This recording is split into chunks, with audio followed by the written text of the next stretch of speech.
ஒரு பெண் சொல்கிறாங்க 13 வயசு பையன் என் பையன் இறந்துட்டான், ஆனால் என் தலைவர் மேலே ஒன்றும் குற்றம் இல்லைன்னு அந்த பான் சொல்கிறான். இந்த அன்பை நீங்கள் வேறு எங்கேயாச்சும் பார்த்துருக்கலாம் யாராச்சிட்ட த்ரூ த வேர்ல்டில். மைக்கேல் ஜாக்சன்ட்ட இல்லை, அங்கே கூட இல்லை, இந்த அளவுக்கு இல்லை. ஏன்னா through the world he's a singer.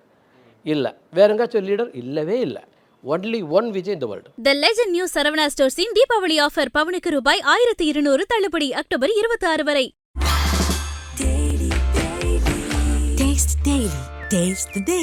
Celebrate this festive season with Adiyar Ananda Bhavan Sweets and Snacks. We accept bulk orders. Vijay ஆள பிறந்தவர் அப்படின்ற மாதிரி சொல்லியிருந்தீங்க. எப்போ ஆள போறாரு? எனக்கு தெரிஞ்சு எனி டைம் ஃப்ரம் டிசம்பர். 2026ல எதிர்பார்க்கலாம். இந்த 25 டிசம்பர்ல இருந்து any time next election he is the CM. ஒரு பெர்சன்டேஜ் சொல்ல முடியுமா சார்? இந்த பெர்சன்டேஜ்ல அவர் ஜெயிச்சிருவாரு. எனக்கு தெரிஞ்சு எபோவ் 50% ஓட்டு. இந்த ஸ்டாம்ப்ல 41 பேர் இறந்துறாங்க இந்த கூட்ட நெரிசலில். இன்றைக்கி சைனா நியூஸ் பேப்பர்ஸில் அதெல்லாம் ஃப்ளாஷ் ஆகிருக்குது. எல்லாரோடைய கவனம் நீங்கள் நினைக்கிற மாதிரி இந்த நடிகர் போய் பார்த்து இத்தனை பேர் செத்து போயிட்டாங்கன்னு இருக்காது. எப்படி இருக்குன்னா, நடிகரை போய் இவ்வளோ பேர் பார்த்தாங்களா, மரணம் நடக்கிற அந்த தருவாய் வரைக்கும் அந்த இடத்துல அவங்க இருந்திருக்காங்க. ஸோ அவ்வளோ கிரேஸ் இருந்துச்சான் தான் எல்லாம் யோசிப்பாங்க. வர வச்சு கொண்டுட்டாங்க யாரும் நினைக்க மாட்டாங்க. ரஜினிகாந்த் சார் ஜாதகத்தை நல்லா கோத்ரூ பண்ணேன். இப்போ கூட ரைட் டைமில் இருக்கிறாங்க. 2027 ஜூலை வரைக்கும் அவர் நடிகர் படம்லாம் ஹிட் ஆகும், நிறைய சம்பாதிக்கலாம், வெற்றி அடையலாம். 2027 ஜூலைக்கு பிறகு I don't think he can act. கொஞ்சம் கஷ்டம். 2026ல் அப்போ இவர் தனித்து தான் இருப்பார். இவர் கூட யாரும் இருக்க மாட்டாங்க. கூட சேருவாங்க கண்டிப்பாக. நிறைய கூட்டணி வந்து சேரும். ஓகே, யார் வேணாலும் வரலாம். ஈவன் வந்து காங்கிரஸோடு வந்துக்கலாம். அவர் எந்த மத சார்புக்கும் போக மாட்டார், கிறிஸ்டினிட்டிக்கும் போக மாட்டார். எல்லாத்துக்கும் பொதுவாக இருக்கிற ஆள் எப்படி போய் ஆர்எஸ்எஸோட பிஜேபியோட சேருவார்? ஸோ அதுக்கு வாய்ப்பே இல்லை. நெவர். சிவகார்த்திகேயன் ஜாதகத்தை நான் பார்த்துருக்கேன், அவரையும் நான் நேரில் பார்த்துருக்கேன். அவர் ஜாதகங்க. வணக்கம் ராதன் பண்டிட் வெற்றிவேல் அவர்களே. வணக்கம் சார். எப்படி சார் இருக்கீங்க? நல்லா இருக்கு. ஓகே, ஒரு இடத்துல பார்த்தேன் sir, number 1 astrologer, number 1 political and celebrity அப்படின்ற அந்த ஒரு டேக். ஒரு இடத்துலையும் அந்த நம்பர் 1 அப்படின்ற அந்த ஒரு விஷயம் ஒரு அளவுகோல் இருக்கும். இந்த ஃபீல்டில் இந்த நம்பர் 1 அப்படின்றது என்ன அளவுகோல் சார்? சார் ஜென்ரலாக இப்போ ஒரு கோயம்புத்தூர் இருக்கிற அஸ்ட்ராலஜரோ, சென்னையில் இருக்கிற அஸ்ட்ராலஜரோ, மயிலாப்பூரில் இருக்கிறவங்க அண்ணா நகருக்கு மாறக்கு பயப்படுவாங்க. நான் திருப்பூரில் இருந்தேன், ஈரோடு அங்கேருந்து மூவ் ஆகிறேன் ஒரு 5-6 இயர்ஸ் கழிச்சு. ஈரோட்டில் ஒரு 4-5 இயர்ஸ் இருக்கேன். அங்கேருந்து 2001 சென்னை வந்துடுறேன். 2006 டெல்லி போயிடுறேன். 2019 அங்கே சிங்கப்பூர் மூவ் ஆகிறேன். அங்கே ஒரு கம்பெனி க்ரியேட் பண்ணுறோம், அங்கே அந்த கம்பெனி ரன் பண்ணுறேன். இப்போ நான் சான் ஃப்ரான்சிஸ்கோ போயிட்டேன். இப்போ தைரியமாக நான் என் ஜாதகத்தை நான் நல்லா பார்த்துக்கிறேன். எனக்கு ஜாதகம் நல்லா பார்க்க தெரிஞ்சதுனால தான் இந்த ரிஸ்க் எடுக்கிறேன். ஒரு வாழ்கிற இடத்த விட்டுட்டு போகிறதுங்கிறது சாதாரண விஷயம் இல்லை. எனக்கு 3000 கிளைண்ட்டு டெல்லியில் இருக்காங்க. அத்தனை பேர்த்து விட்டுட்டு 5 பேர்த்த தான் சிங்கப்பூரில் தெரியும், அங்கே போகிறேன். அங்கேருந்து இப்போ லாஸ்ட் ஒரு 2 மந்த்ஸாக I move to San Francisco. இப்போ அங்கே ஒரு கம்பெனி க்ரியேட் பண்ணி அங்கே செட்டில் ஆகிறோம். இந்த நம்பர் 1ங்கிறது நான் எப்படி யோசிக்கிறேன்னா, ஜாதகத்தை நான் பயன்படுத்துகிறேன். ஐ மென்டரிங் பீப்புள். நான் உங்களை ஜெயிக்க வச்சுருவேன். உங்கள் ஜாதகத்தை வச்சுட்டு நீங்கள் ஒரு நல்ல ஒரு ஒரு நல்ல சிங்கம்னா அந்த சிங்கமாக இருக்கிறது எப்படின்னு பழக்கி விட்டுருவேன். நீங்கள் நல்ல கரடின்னா நல்ல கரடியாக எளிதாக வாழ்றது எப்படி சொல்லி கொடுத்துருவேன். ஓகே, இப்போ அந்த மாதிரி யாரை வேணாலும் என்னால் ஜெயிக்க வைக்க முடியும். ஸோ அடுத்தவனை ஜெயிக்க வைக்க முடியாது, நாம் ஜெயிக்கணும் ஆக்சுவலி. ஸோ ஆட்டோமேட்டிக்காக நான் வந்துடுறேன், நல்லபடியாக வந்துடுறேன். நான் இப்போ சென்னையில் ஜெயிச்சாண்டிக்கே வாழ்ந்தவன் ஏன் விட்டு போட்டு போகிறேன்? என் ஜாதக பிரகாரம் மூவ் ஆனால் வெற்றி, நான் மூவ் ஆயிடுறேன். அது மாதிரி நான் ப்ராக்டிக்கலாக இருக்கேன். அஸ்ட்ராலஜியோட மெடிடேஷன் எனக்கு நல்லா தெரியும். ஸோ கடவுளை எப்படி கனெக்ட் பண்ணணும்னு தெரியும், கடவுள்கிட்டருந்து எனர்ஜி எப்படி வாங்கிக்கணும்னு தெரியும், எப்படி ஜெயிக்கணும்னு தெரியும். ஸோ ஆட்டோமேட்டிக்காக இந்த ஜோதிட போட்டிக்குள்ளாரே நான் போகிறதில்ல. என்னுடைய ஜாதகம் பார்க்குற ஸ்டைலே வேறு, நான் பார்க்குற முறையே வேறு, மற்றவங்க ஜாதகம் பார்க்குற முறையே வேறு. ஆனால் நான் சொன்னால் பழிக்குது சம்ஹோ. அது ஒரு ப்ரேயர், கான்சன்ட்ரேஷன், ஒரு குருட்டுத்தனமாக நம்பிக்கை, இதெல்லாம் சேர்ந்தது. இது சமையல் பண்ணுற மாதிரி நிறைய விஷயங்கள் ஒன்றா கலந்து ஒரு டேஸ்ட் வர மாதிரி. ஸோ ஒரு ப்ராப்பராக இந்த ஸ்டேட்டஸுக்கு இப்போ எனக்கு ஏஜ் 61 ஆச்சு. 61 கம்ப்ளீட்டட். ஓகே, நான் 41 இயர்ஸாக நான் ஜோசியம் பார்க்குறேன். ஆனால் கான்சன்ட்ரேஷன், டெய்லி 2 hours மெடிடேஷன், இது நான் தெளிவாக இருக்கிறனால இந்த ஸ்டேஜை நான் ஈஸியாக ரீச் பண்ணிட்டேன். 41 இயர்ஸாக பண்ணுறீங்க sir. What's your success rate? Success ரேட்னா என்னை நம்புகிறவங்கள கண்டிப்பாக ஜெயிக்க வச்சிட்றேன். ஒரு சில பேர் நான் சொல்கிறத நம்ப மாட்டாங்க. இப்போ நான் உங்கள் கூட ஜாதகம் பார்க்குறேன் போது நான் 1/2 hour பேசுன்னா நம்மள்ட்ட என்ன டிஸ்கஸ் பண்ணுமோ அதனுடைய ஆள் மனதில் போய் அது நடந்துடும். It's psychology. ஓகே, நான் என்ன எப்பொழுதுமே லெஸ் தென் 1/2 hour யார்ட்டையும் பேச மாட்டேன். 1/2 hour பே பண்ணுங்கள், 1 hour பே பண்ணுங்கள். அப்படிங்கிற போது அவங்கள வந்து அவங்க ஜாதக பிரகாரம் நம்ப வச்சுருவேன். நீங்கள் நம்பிட்டீங்கன்னா அது நடந்துடும். ஸோ சக்ஸஸ் ரேட்டுங்கிறது எபோ 95% சொல்லலாம். ஓகே. ஆமாம். அந்த 5% எங்கே மிஸ் ஆகுதுன்னா, அவங்க ஜோசியத்தை நம்பாமல் இருக்கலாம், அல்லது அவங்களே நம்பாமல் இருக்கலாம். இப்போ உதாரணத்துக்கு நீங்கள் போய் பாசிட்டிவாக இருங்கிறேன், நீங்கள் வீட்டுக்கு போனது நெகட்டிவாக இருந்தீங்கன்னா, ஸோ நீங்கள் அதுக்காக அதை நோக்கி போகலினா, நான் சொல்கிறேன் ஒரு ஐடியா இருக்குது, நீங்கள் ஈஸ்ட் டைரக்ஷன் போனீங்கன்னா நீங்கள் ஜெயிச்சிருவீங்கன்னா, நீங்கள் ஈஸ்ட்லேயே போனால் ஈஸ்ட் டைரக்ஷன் கூட நோக்கி வராது. கிழக்கு வேணால் ஜெயிச்சலான்னு சொல்கிறேன், நீங்கள் கிழக்கு என்னை நோக்கி வராதான்னு கேட்டிங்கன்னா, ஸோ அந்த மாதிரி தான். இது ஒரு நல்ல கைடன்ஸ் பிரதர். கண்டிப்பாக சார். அதில் தான் நம்ம ஜெயிக்கிறோம். நீங்கள் பேசும்போது ஒரு விஷயம் சொல்லியிருந்தீங்க, பேசும்போது நம்ப வச்சிருவேன் அப்படின்ற அந்த ஒரு விஷயம். உங்களோட அந்த கிளைண்ட் லிஸ்ட் அப்படின்ற அந்த ஒரு விஷயம் பார்த்தா ஏகப்பட்ட பெரிய பெரிய ஆட்கள், ஒரு சிஇஓ, ஒரு பிஸ்னஸ் சிஇஓவாக இருக்கட்டும், பொலிட்டிக்கல் லீடர்ஸ், ஜெயலலிதா அம்மாவாக இருக்கட்டும், இந்த மாதிரி நிறைய பேர். அப்படிங்கும்போது ஜெயலலிதா அம்மா அவங்கள பற்றி நான் கேள்விப்பட்டது என்னென்னா, ரொம்ப சுயமாக சிந்திக்கக்கூடியவங்க, அடுத்தவங்களுடைய இதை வந்துட்டு அதிகமாக எடுத்துக்காதவங்க அப்படின்ற மாதிரி நான் கேள்விப்பட்டிருக்கேன். அவங்கள நீங்கள் எப்படி நம்ப வைக்கிறீங்க?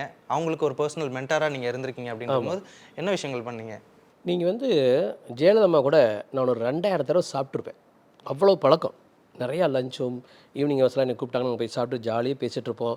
அம்மாவுடைய செக்ரட்டரி சந்திரமோகன் சார் இன்றைக்கும் எங்களோட டச்சில் இருக்கான்.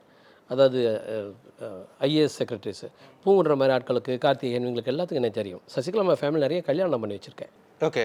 நிறைய அவங்களோட நான் ஒரு ட்ராவலிங் இருந்திருக்கேன் ஏடிஎம்கே டீமில். ஸோ அவங்க ஜாதகத்தில் என்ன இருக்குதோ நான் எப்படி எடுத்துகிட்டு போவேன்னா, நல்லது நடக்கிற பொழுது 10 சேர்த்தி சொல்லுவேன்.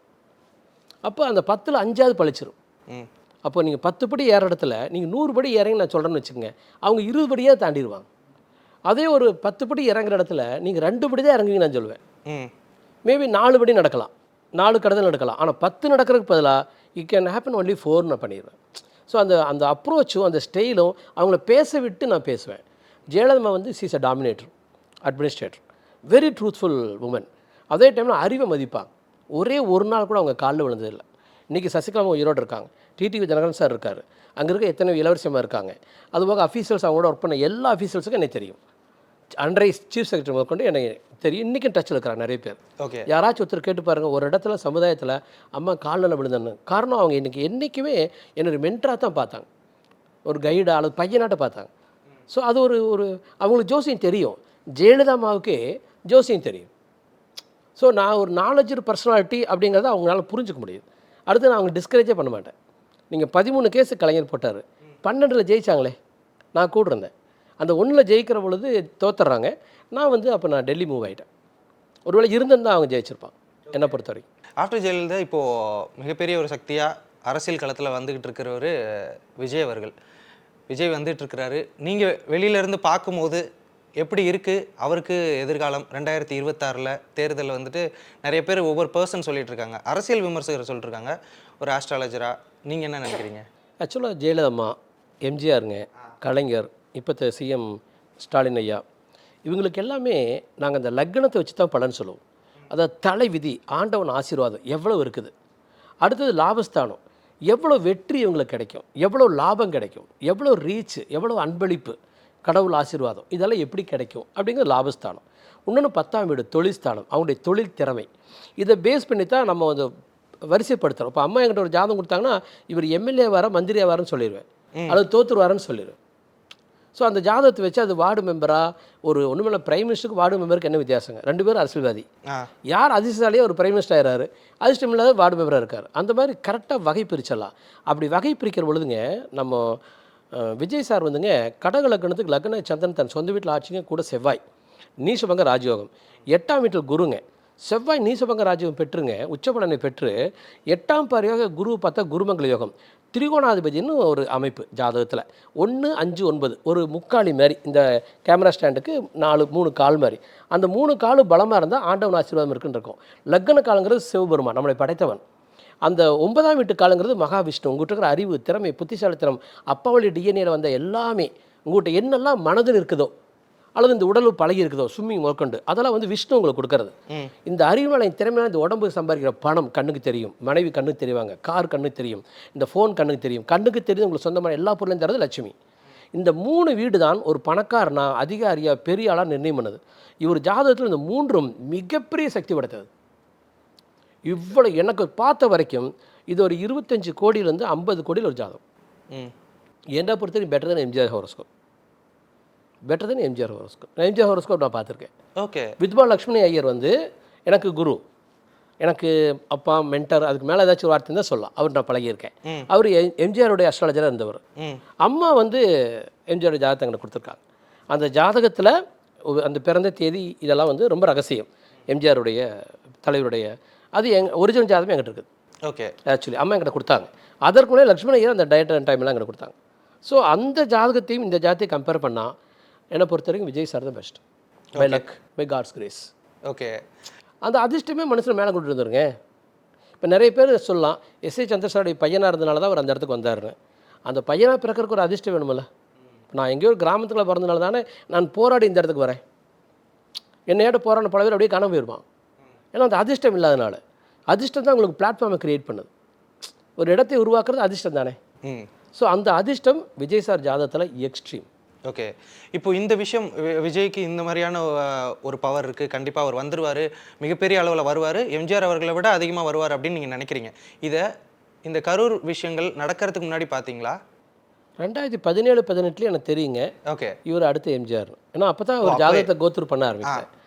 ஸோ அதில் பார்த்த வரைக்கும் எப்போ வேணாலும் 21லையோ 26லையோ இவர் எலெக்ஷனுக்கு வந்தால் கிரேட்டாக வந்துடுவார்னு தெரியுது.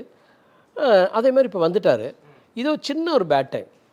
ஒரு இதை நீங்கள் கணிச்சிங்களா? ஆமாம். இந்த தேதியிலேருந்து இந்த தேதிக்குள்ளார ஒரு சூரிய அந்தரம் நடக்குது. இந்த சூரிய அந்தரத்தில் இந்த தவறு இருக்கும், அவ்வளோதான். இது இனிமேல் இன்னொரு முறை வர்றதுக்கு வாய்ப்பே இல்லை. இன்னொரு 10 வருஷத்துக்கு கூட வராமல் போகிறதுக்கு தான் வாய்ப்பு ஜாஸ்தி. இந்த டைமில் இந்த சூரிய அந்தரம் ராகு புத்தியில் இந்த சூரிய அந்தரங்கிறது இந்த ஒரு 54 நாட்கள் நாட் குட். இது வந்து இப்போ கூட நான் ஏன் உங்கள்கிட்ட வெளியே சொல்கிறேன்னா, மற்ற அஸ்ட்ராலஜர் நிறைய பேர் இந்த யூடியூப் சேனல்லாம் போடுறாங்க. இவர் ஜாதகத்தையே போட்டு இந்த புத்தி இந்த அந்தரத்தில் நடந்துச்சுனால அவங்க போடுறாங்க. இதெல்லாம் முன்னாலே ப்ரிடிக்ட் பண்ணோம். மென்டலி நாங்கள் ரெடி ஆகிட்டோம். இப்போ நானெல்லாம் மென்டலி ரெடி. இவர் டிசம்பருக்கு பிறகு கொடி கட்டி பறக்க போகிறாருங்க. மார்ச் ஏப்ரல்லாம் வேண்டாங்க. ஜனவரி பிப்ரவரிலேயே இவர் தான் தமிழகத்தின் எதிர்காலமும் ஆயிரும். ஓகே. அவ்வளோதான். இவர் தான் இனிமேல் எல்லாமே ஆயிரும். ஆக்சுவலி இது தானே மாறிக்கும். இப்போ எப்படி இப்போ இருட்டில் நீங்கள் 2 மணிக்கு உட்காந்துருக்குறீங்க, இன்னும் 6 மணிக்கு விடிஞ்சிருமில்ல, இன்னொரு 4 ஹவர்ஸில். அது மாதிரி 2 மாதத்தில் விடிஞ்சிரும். அதன் பிறகு வேறு விஜய் சார். விஜய் நினச்சி ஒருத்தனால விஜய் சார் ஜெயிக்க முடியாது. ஓகே. நீங்கள் where is your mind there your living. உங்கள் மனசு எங்கே இருக்கிறாங்க நீங்கள் வாழ்கிறீங்க. விஜய் சாரை ஆல்ரெடி கோடிக்கணக்கான ஜனங்க நினச்சிட்டு இருக்கிறாங்க. அன்பா, காதலா, பாசமா, அண்ணனா, தம்பியா, தங்கச்சியா, மாமாவா, நிறைய ஜனங்கள் இவரை அந்த உறவு முறையிலேருந்து இங்கே இவரை பார்க்குறாங்க. அப்படி பார்க்குறவங்க எத்தனை பேர்த்துடைய எண்ணங்களுடைய தொகுப்பு இவர். அப்படி இருக்கிற ஒரு பலசாலியை வேறு யாராலும் ஜெயிக்க முடியாது. இப்போ நம்ம சீஃப் மினிஸ்டர் இருக்கார், எடப்பாடியா இருக்கார், ஈவன் நம்ம மோடி பிரைம் மினிஸ்டர் இருக்கார். காதலோட, அன்போட, பாசத்தோட அவங்க நினைக்கிறாங்க. நீங்கள் நினைக்கிறீங்களா? நீங்கள் சொல்லுங்கள். விஜய் சாரை அவங்க ஃபேன்ஸு, பசங்க, பொண்ணுங்க, அண்ணா அண்ணான்னு கத்துற அந்த பெண் குழந்தைங்க எத்தனை பேர் இப்போ பாரு, அந்த குடும்பங்கள் இறந்துருச்சு. போல்டாக வெளியே வந்து ஒரு 4 குடும்பம் கூட உன்னால தான் எங்கள் வீட்டில் ஒரு சாவு நடந்துச்சு யாரும் சொல்ல. நேரடியாக வந்து யாருமே சொல்ல. ஒரு பெண் சொல்கிறாங்க, 13 வயசு பையன் என் பையன் இறந்துட்டான், ஆனால் என் தலைவர் மேலே ஒன்றும் குற்றம் இல்லைன்னு அந்த பையன் சொல்கிறான். ஸோ எவ்வளவு அவங்களுடைய மனதில் அந்த மரியாதையும் அந்த அன்பு இருக்குது. இந்த அன்பை நீங்கள் வேறு எங்கேயாச்சும் பார்த்துருக்கலாம் யாராச்சிட்ட உங்கள் வயசுக்கு எங்கேயாச்சும் த்ரூ அவுட் த வேர்ல்டில். மைக்கேல் ஜாக்சன்ட்ட இல்லை, அங்கே கூட இல்லை, இந்த அளவுக்கு இல்லை. ஏன்னா through out the world he's a singer. இல்லை வேறு எங்கேயாச்சும் லீடர் இல்லவே இல்லை. ஒன்லி ஒன் விஜய் இந்த வேர்ல்டு. இதுதான் உண்மை. நீங்கள் சைக்காலஜியில் யோசிச்சு பாருங்கள். நான் ஜாதக பிரகாரம் சொல்கிறேன், இது சைக்காலஜிலும் பொருந்தும். இப்போ நீங்கள் அதிகமாக நம்ம வந்து வடிவேல் நினச்சோம்னா வடிவேல் ஜெயிச்சிருவார். ஏன்னா நம்முடைய என்ன சக்தியை அவர் வாங்கிக்கிறார். நம்ம ஜாதகம் லாபஸ்தானம் வலுத்திருந்ததுன்னா அது புகழ். அந்த புகழ் என்ன பண்ணிடுன்னா பல பேர்த்துடைய மனோசக்தியை வாங்கி கொடுத்துரும். அப்போ நிறைய பேர் இவர் நினைக்கிற பொழுது இவர் ஜெயிச்சிட்றார். அப்படி ஜெயிக்கிற ஒரு ஆளை நான் அவனை தோக்கடிச்சிருவத்தை நினைக்கிறான்னு வச்சுங்க, அது எடுபடாமல் போயிடும். நீங்கள் சூரியனை பார்த்து டார்ச் லைட் அடிச்சிங்கன்னா அது எப்படி ரீச் ஆகும்? Not use. அதே தான். இப்போ டிஎம்கே ஜெயிக்கலாம்னா ஜெயிக்கலாம், ஏடிஎம்கே ஜெயிக்கலாம்னா ஜெயிக்கலாம். நீங்கள் உங்கள் வேலையை பார்த்துட்டு ஜெயிங்க. ஆனால் அவரை தோற்கடிக்கிறேன்னு இறங்கினா எனக்கு தெரிஞ்சு அவர் தோற்கடிக்க முடியாது. ஓகே சார், நீங்கள் முன்னே பேசிகிட்டு இருக்கும்போது ஒரு விஷயம் சொல்லியிருந்தீங்க. இவங்க எம்எல்ஏ ஆவாங்களா இல்லை இவங்க மந்திரி ஆவாங்களான்னு என்கிட்ட கேட்பாங்க. நான் சொல்லிடுவேன் இவங்க எம்எல்ஏ ஆவாங்களா மந்திரி ஆவாங்களா இல்லை தோற்று போயிடுவாங்களா அப்படிங்கும்போது, ஸோ இந்த சீட் கொடுக்குறதே வந்துட்டு இந்த மாதிரியான ஒரு மென்டார் நீங்கள் எல்லாம் பக்கத்தில் இருப்பீங்களா? இந்த மாதிரியான விஷயங்கள் பொலிட்டிக்கல் லீடர்ஸ் பண்ணுவாங்க. நான் ஜெயலலிதா அம்மா இருந்த காலகட்டத்தில் இப்போது சேம வேலுசாமி கோயம்புத்தூர் பழைய மேயர் அவர்கள் நான் தான் மந்திரியாகவே ப்ரொமோட் பண்ணி கொடுத்தேன்.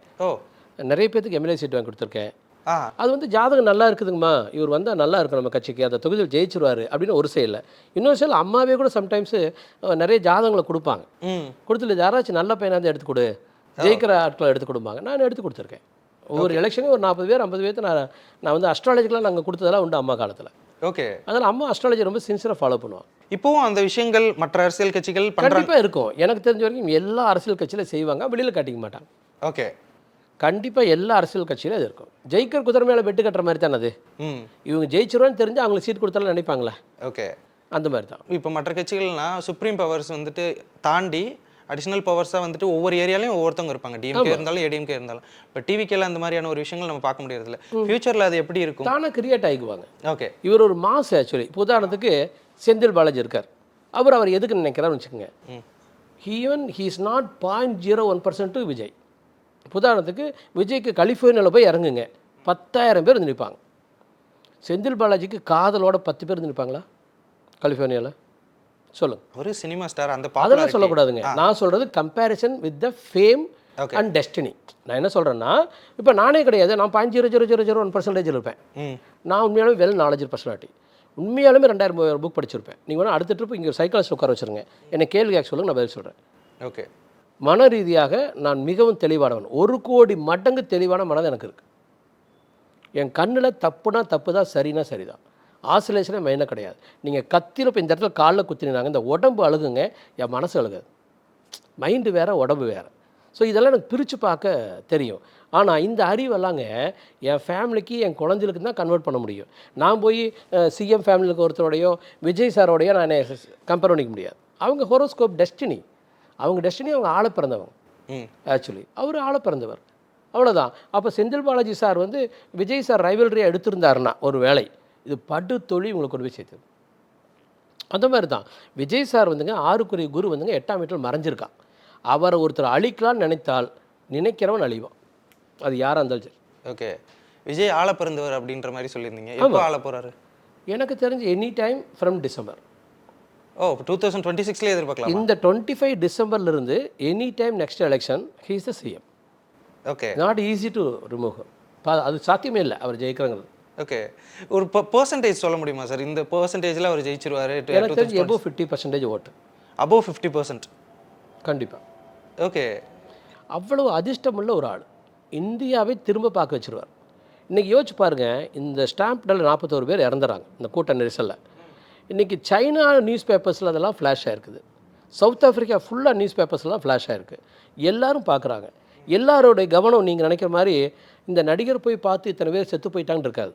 எப்படி இருக்குன்னா, நடிகரை போய் இவ்வளோ பேர் பார்த்தாங்களா, மரணம் நடக்கிற அந்த தருவாய் வரைக்கும் அந்த இடத்துல அவங்க இருந்திருக்காங்க. ஸோ அவ்வளோ கிரேஸ் இருந்துச்சான் தான் எல்லாம் யோசிப்பாங்க. வர வச்சு கொண்டுட்டாங்க யாரும் நினைக்க மாட்டாங்க.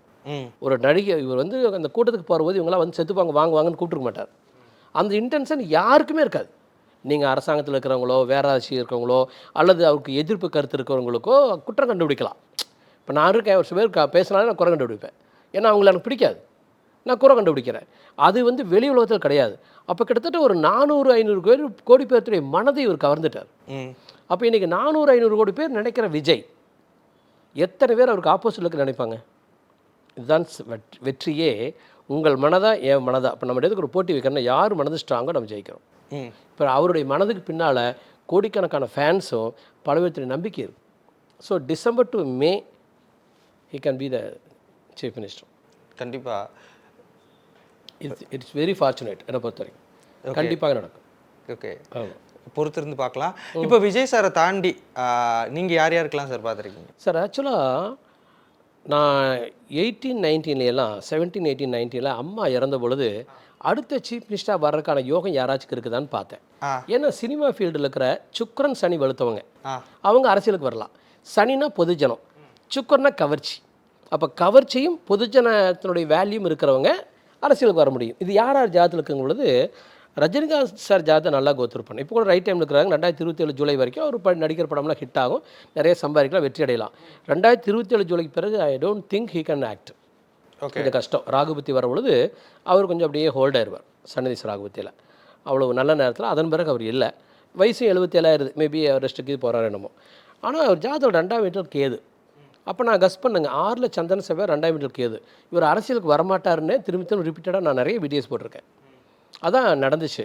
ஆனால் சினிமா ஃபீல்டில் அவர் மேபி அவர் காலமாகிற வரைக்கும் கூட அவர் நம்பர் 1 இருக்கலாம். அந்த மாதிரி அவருடைய ஜாதகம். அஜித் சார் வந்து அவருடைய நெட்வொர்க்கில் எனக்கு ரொம்ப க்ளோஸானவங்க இருக்காங்க. அவங்க மூலமாக நான் கஸ் பண்ணி அது இதையும் பண்ணி அவருடைய ஜாதகத்தெல்லாம் கலெக்ட் பண்ணிவிட்டு அவர் எப்படி வருவாருங்கிற பொழுது ஃபிசிக்கலி வந்து நிறைய ஆக்சிடென்ட்ஸ் எல்லாம் பார்த்துருக்காரு. அவர் ஒரு பொதுஜன வாழ்க்கைக்கு வர்றதுக்கான வாய்ப்புகள் ரொம்ப கம்மி அப்படின்றதுனால தான் நான் அவரை அப்ரோச் பண்ணல. ஆக்சுவலி அவருடைய மைண்டு பொதுஜன வாழ்க்கைக்கு வர்றதுக்கு இருக்குதுன்னு அவர் போய் பார்த்துருப்பேன் ஆக்சுவலி. அதனால் நான் பார்க்கல. அப்புறம் கமல் சார் தெரியும், அவர் வந்து ஆக்சுவலாக கலிஃபோர்னியா, யூஎஸ்ங்க, கேலக்ஸி லெவலில் அவர் பேசுகிறார் ஆக்சுவலி. அதனால் அவர்கிட்ட பேசி எந்த பிரயோஜனம் இல்லை. அவர் ஜாதகம் எப்படி இருக்குனாங்க, உதயா தம்பிக்கு ஈக்குவலாக இருக்கும். உதயா சார் இருக்காரு, உதயநிதி ஸ்டாலின் சாருக்கு ஈக்குவலான ஒரு ஜாதகம் வந்துங்க சார் கமல்ஹாசன் சார் ஜாதகம். ஓகே. அதே அஜித் சார் ஜாதகங்க பெட்டர் தென் உதயா சார் ஜாதகம். ஓகே. விஜய் சார் ஜாதகங்க பெட்டர் தென் அஜித் சார் ஜாதகம். Only astrologer comparison. நீங்கள் ஃபேன் கேட்டால் எனக்கு அஜித் ஃபேன் நான். ஓகே. என் குழந்தைய என்னுடைய ஒய்ஃப் எல்லாம் வந்து விஜய் சார் ஃபேன். நான் ஜென்ரலி அஜித் சார் ஃபேன். ஆனால் அஸ்ட்ராலஜிக்கலி எனக்கு வந்து இப்போ ஒரு எலெக்ஷனுக்கு வெளியில் வர்றாருங்கிற பொழுது நான் ஆட்டோமேட்டிக்காக நான் விஜய்க்கு மாறிக்கிட்டேன். எனக்கு விஜய் இப்போ ரொம்ப ரொம்ப பிடிக்கும்.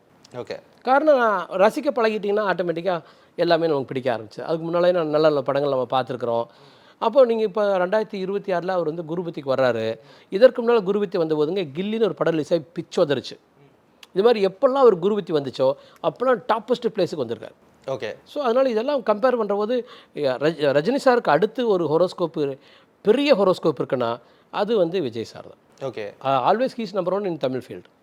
இப்போது அவர் ஜெயிக்க போகிறாரு, 50% மேலே ஓட்டு வாங்க போகிறாரு அப்படிங்கும்போது அவர் தனித்து ஜெயிப்பாரா இல்லை யாரோட உதவியோட? ஒரு பேச்சுக்குங்க டிசம்பருக்கு பிறகு நிறைய ட்ரெண்டு மாறிடும். அதாவது இவர் தான் ஜெயிக்க போகிறாருங்கிறது ரொம்ப வந்துடும், ஃபெமிலியராக வந்துடும். என்ன தான் இந்த மாஸ் மீடியாவும் இவங்கெல்லாம் கொஞ்ச நாளைக்கு இப்படியே போயிட்டே இருப்பாங்க, ஒரு இடத்துல மாறிக்குவாங்க. வேறு வழி இல்லாமலாவது விஜய் சாருக்கு சப்போர்ட் பண்ணி தான் தீரணும். இப்போ வந்து விஜய் சாருக்கு ஆப்போசிட்டாக என்ன சொல்லலாம், அவருக்கு அனுபவமே இல்லை. இதெல்லாம் தேவையில்லாத ஒரு கேள்வி. எதுக்கு அனுபவம் இருக்கணுங்க? நல்லது செய்யறதுக்கு என்னங்க அனுபவம் தேவை? எங்கிட்ட இருக்கிற எடுத்து கொடுக்குறேன்னு வந்தால் வந்து கொடுன்னு கேட்க வேண்டியதானே. நீ இதுக்கு முன்னால் கொடுத்துருக்கியான்னு கேட்டால் ஓகே. இந்த மாதிரி கம்பேரிட்டிங் வந்து எம்ஜிஆரோட கம்பேர் பண்ணுறது, என்டிஆரோட கம்பேர் பண்ணுறது, இதெல்லாம் தேவையில்லாது. இன்றைய உலகத்துக்கு அவர் தேவை. வந்தார்னா ஜெயிக்கிறாருன்னு நம்ம சொல்கிறோம். இப்போ இவங்கெல்லாம் அக்செப்ட் பண்ணுறதுலாம் என்ன ஆயிருந்தாங்க, இந்த டிசம்பர் ஜனவரில எல்லாங்க இந்த அலைன்ஸ் எல்லாம் மாறி போயிடும். இந்த சைடில் அந்த சைடு நிறைய மாறும்.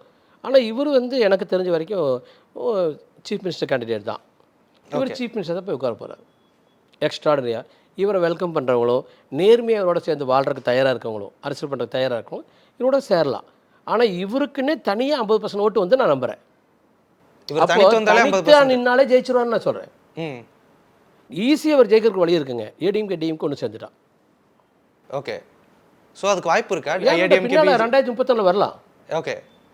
2031 இவருக்கு எதுக்கால அவங்கள ஒன்றும் சேரலாமல்ல. ஒரு காலத்தில் வெஸ்ட் பெங்காலில் நம்ம கம்யூனிஸ்ட் மட்டும்தான். இப்போ மம்தா வந்த பிறகு பாக்கி எல்லோரும் ஒன்று சேர்ந்து மம்தா கூட சண்டை போடுறாங்க. மாறுச்சு. யார் கண்டா? இப்போ கம்யூனிஸ்ட் தான் இந்தியாவுடைய சுதந்திர தப்போ எதிர்கட்சி பார்லிமெண்ட்டில். இப்போ எங்கே இருக்காங்க அவங்களாம்? எதுவும் மாறலாம். எனக்கு தெரிஞ்ச வரைக்கும் அந்த மாதிரி தான் போகும். இவர் ஒரு மாஸ் லெஜெண்டாக மாறிடுவார்னு தான் எனக்கு தோணும். ஓகே. 2026 அப்போ இவர் தனித்து தான் இருப்பார். இவர் கூட யாரும் இருக்க மாட்டாங்க. கூட சேருவாங்க கண்டிப்பாக. நிறைய கூட்டணி வந்து சேரும். ஓகே. யார் வேணாலும் வரலாம். ஈவன் வந்து காங்கிரஸோடு வந்துக்கலாம். இது ஆர்எஸ்எஸ், பிஜேபி இதெல்லாம் ட்ரெண்டு கலப்புறாங்களேங்க. எனக்கு தெரியும் அவருடைய ஜாதகம். அவர் எந்த நாளும் தன்னை அவரே, இப்போ உதாரணத்துக்கு கிறிஸ்டின் வேணுன்னே ஒரு அஸ்ட்ராலஜியோடைய வீடியோ இப்போ பார்த்தேன். அவர் என்ன சொல்கிறாருனாங்க, ஜோசப் விஜய் சாருடைய ஜாதகங்கிறார். உங்கள்கிட்ட யார் கேட்டாங்க ஜோசப் விஜய் சார்? இப்போ என்னுடைய ஃபுல் நேம் வேறங்க, நீளமாக இருக்கும். நான் ராதன் பண்டிட் வெற்றிவேல்னு சொல்கிறேன், அல்லது ராதன் பண்டிட் வெற்றிவேல்னு சொல்கிறேன். அந்த மாதிரி சொல்லாமல் அது சொல்கிறதே நீ ஒரு கிறிஸ்டின்னு சொல்லி காட்டுறான். அதுதான் அந்த அஸ்ட்ராலஜியுடைய ஒரு கருத்து. நீங்கள் அப்படி பார்த்தீங்கன்னாலும் சரிங்க, அவர் எந்த மத சார்புக்கும் போக மாட்டார், கிறிஸ்டினிட்டிக்கும் போக மாட்டார். எல்லாத்துக்கும் பொதுவாக இருக்கிற ஆள் எப்படி போய் ஆர்எஸ்எஸோட பிஜேபியோட சேருவார்? ஸோ அதுக்கு வாய்ப்பே இல்லை. நெவர். இது இவங்களாம் நல்லா கிரியேட் பண்ணிங்க. நிறைய பேர் ஐயனார் மாதிரி சார்கள் ஞானிகள் எல்லோரும் சொல்லலாம். ஆனால் அது நடக்க போகிறதில்ல, நடக்காது, போகவே மாட்டார். சார் இப்போ ஒரு சூப்பர் ஸ்டார்ஸ் அந்த கேட்டகரி அப்படின்னு எடுக்கிறோம் அப்படின்னா, இப்போது Rajini sir, Kamal sir, Ajith sir, Vijay சாருக்கு அப்புறம் இங்கே ஒரு ஸ்டார் அப்படின்றது சிவகார்த்திகேயன் அப்படின்ற அந்த ஒரு விஷயம் இருக்குது. ஸோ மறுபடியும் அந்த ஒரு மாஸ் இமேஜுக்கு சிவகார்த்திகேயன் அவர்கள் போகிறதுக்குலாம் வாய்ப்பு இருக்குமா? சிவகார்த்திகேயன் ஜாதகத்தை நான் பார்த்துருக்கேன், அவரையே நான் நேரில் பார்த்துருக்கேன். அவர் ஜாதகங்க ஒரு தேர்டு வரைக்கும் வரலாம். இந்த இன்ஸ்டியூஷனில் ஒரு காலத்தில் விஜயகாந்த் தேர்டாக இருந்தார். நீங்கள் வந்து ரஜினிகாந்த், கமல்ஹாசன் சார், விஜயகாந்த் சார். அதன் பிறகு விஜயகாந்த் சார் பின்தள்ளப்பட்டார். குறுக்கு அஜித்தும் விஜய் சார் வந்துட்டாங்க. விஜயகாந்த் சார் 2010, 8, 7 எல்லாம் அவர் பாலிடிக்ஸுக்கு வரும்போது பார்த்தினாங்க அவர் 3rd or 4th தான் இருந்தார். இப்போ விஜய் வர்றது நம்பர் 1 வந்துட்டு வர்றார். ஓகே. ஆக்சுவலி இவர் வந்து ஃபுல் ஃபேமஸோட வர்றார். இப்போ அந்த மாதிரி நீங்கள் இப்போ சிவகார்த்திகேயன் சார் ஜாதகம் எப்படின்னாங்க 3rd or 4th தான். He can be 1 or 2. இப்போ அஜித் சார் நம்பர் 1 மாறிக்குவார். ஏன்னா இப்போ நம்ம சார் வந்து ஃபிலிம் பண்ண போகிறதில்ல, இந்த ஜனநாயகனோட நிறுத்திக்கு போகிறார். பண்ண மாட்டாரா இனிமே? அது உறுதியா? எனக்கு தெரிஞ்சு பண்ண மாட்டாருன்னு தோணுது. அஸ்ட்ராலஜிலாம் கூட பண்ணுறதுக்கான வாய்ப்பு இல்லை. ஏதாச்சும் ஆசைக்காக கெஸ்ட் ரோல்கி பண்ணலாம், யாராச்சும் ரொம்ப நெருங்கிய நண்பர்களுக்காக கீது பண்ணலாமே ஒழிய ஃபில்முக்கு வருவார்னு எனக்கு தோணல. இது நான் அஸ்ட்ராலஜிலாம் சொல்கிறேன். ஏன்னா அடுத்து குரு பற்றி. குருனா குவைட்டாக இருக்கிறவங்க, லேசாக இருக்கவங்க, ஈஸியாக இருக்கவங்க, அறிவோடு உழைக்கிறவங்க, கொஞ்ச நேரம் உழைக்கிறவங்க. ஒரு நாளைக்கு 1 மணி நேரம் ஒர்க் பண்ணால் குரு, ஒரு நாளைக்கு 8 மணி நேரம் ஒர்க் பண்ணால் சுக்கிரன். ஆடி பாடி டான்ஸ் ஆடி அழுத்து போனால் சுக்கிரன். குவைட்டாக இருந்தால் குரு. இவர் குரு பற்றிக்கு வர்றார் நெக்ஸ்ட் இயர் ஏப்ரலில். ஸோ அதனால் எனக்கு என்னமோ அடுத்த ஒரு 5-6 வருடங்களுக்கு அவர் நடிப்பார்னு எனக்கு தோணலை. ஆக்சுவலி வாய்ப்பே இல்லை. ஆனால் பட் அஜித் சார் ஹொரோஸ்கோப் வந்து பக்கா. அவர் சுக்கிர திசை சனி பற்றிங்க. சுக்கிரன் 9ஆம் வீட்டில் உச்சம், சனி லாபஸ்தானத்தில் பியூட்டிஃபுல் டைமில் இப்போ இருக்கார். ஒரு 1.5 வருஷத்துக்கு இருக்குங்க. அப்புறம் புதன் பற்றி கேது பற்றினா அப்படியே அந்த சுக்கிர திசை முடிவு வரைக்கும் நல்லாயிருக்கும். அவர் சித்திரை மாதத்தில் பார்த்ததுனால கடகுல கிடந்து 10ல் சூரியன் உச்சம். எக்ஸ்ட்ராடினரிங்க. அடுத்த ஒரு மறுபடியும் இந்த ஒரு 5 வருஷம் கழித்து வரக்கூடிய ஒரு 6 வருஷம் மறுபடியும் சந்திரன் தன் சொந்த வீடு இந்த 11 வருஷம் கழித்து வரக்கூடிய 10 வருஷம் கூட அஜித் கேன் ட்ராவல். ஆனால் அவருக்கு கேதுவும் சந்திரனும் சேர்ந்துருக்கான். அதெல்லாம் பாருங்கள், car race intellectual something different. அவர் பார்த்தீங்கன்னா ஒரு சகஜமான மனிதனாலாம் வித்தியாசமாக யோசிப்பார். ரொம்ப நேர்மையானவர். அஜித் ரொம்ப நேர்மையானவர், ரொம்ப உண்மையாக பேசக்கூடிய ஒரு கேரக்டர். ஆனால் நிறைய பேச மாட்டார். விஜய் சார் நிறைய பேச மாட்டார். ஆக்சுவலி என்ன பேசணும் விஜய் சார் தெரியும். 1 ஹவரில் பேச வேண்டியது 5 நிமிஷம் பேசிட்டு போயிடுவார். பலபலா கலகலான்லாம் பேசுகிற ஆள். அதே தான் அஜித்தும். ஆனால் அஜித் சார் வந்துங்க அவர் ஒரு ரொம்ப இன்டலெக்சுவலாக உங்களுக்கு வந்து சகஜ வாழ்க்கைக்கு அவர் வரமாட்டார். அரசியல் லைஃபுக்கு மற்றதுக்கு அதெல்லாம் வந்து நிற்கிறதுக்கான வாய்ப்புகளும் இல்லை. ஆனால் இவர் அடுத்த ஒரு 20 வருஷத்துக்கு அஜித் அப்படியே தொடர்ந்துருவான்னு தோணுது. இன்றைக்கி எப்படி ரஜினிகாந்த் 77 வரைக்கும் இருப்பார் நான் சொல்கிறேன். சினி ஃபீல்டில் அவருடைய ஏஜ் 77 ஆகிற வரைக்கும் 2027 ஜூலை வரைக்கும் ரஜினி சார் தான். ஓகே. நெக்ஸ்ட்டு அஜித் சார் இருக்கார். அப்புறம் அஜித் அங்கே ப்ரொமோட் ஆகிறார். அல்லது இப்போவே கூட யங்ஸ்டாருக்கு அஜித் தான். விஜய் சாருங்கிற எல்லாத்துக்குமான ஒரு மாசு. சரி நம்ம ரஜினிகாந்த் சார். ஆனால் இப்போது நம்பர் 1 நான் ஏன் அஜித்தையே நம்ம சொல்லலாம், சார் இல்லாதனால. ஓகே. ஆக்சுவலி கண்டிப்பாக. மற்றபடி என்றைக்கு சாருக்குரிய ஸ்டாண்ட் இருக்கலைங்க அது எங்கேயும் போகாது. கண்டிப்பாக. இந்த ஃபேன் ஸ்ட்ரென்த் இருக்கலைங்க இன்னும் 50 வருஷம் கழிச்சும், ஏன் இவர் காலமாய் 100 வருஷம் கழிச்சு கூட அடுத்த ஜென்ரேஷன் இவரை பற்றி பேசும். கண்டிப்பாக சார். நிறைய விஷயங்கள் இருந்துட்டு கடைசி ஒரு கேள்வி. இதற்கு முன்னாடி ஜெயலலிதா அவர்கள் இந்த மாதிரி பல பேருக்கு நீங்கள் மென்டார்ஸாக இருந்திருக்கும் போது இப்போது நிலையில் இப்போ கரண்ட்டில் இருக்கிற ஒரு பொலிட்டிக்கல் லீடர்ஸில் மென்டாராக நீங்கள் போகணும் அப்படின்னா யாருக்கு போவீங்க? விஜய் சார் தான் சொல்லணும் சார். விஜய் சார். ஓகே. அவருக்கு என்னை பற்றி தெரியும். ஓகே. Destiny can decide. கண்டிப்பாக. நிறைய விஷயங்கள் பண்ணீங்க சார். உங்களுடைய நேரத்திற்கு thanks. The legend new Saravana ஸ்டோர்ஸின் தீபாவளி ஆஃபர் பவுனுக்கு ரூபாய் 1200 தள்ளுபடி அக்டோபர் 26 வரை. Taste the Daily. Celebrate this festive season with Adiyar Anand Bhavan Sweets and Snacks. We accept bulk orders.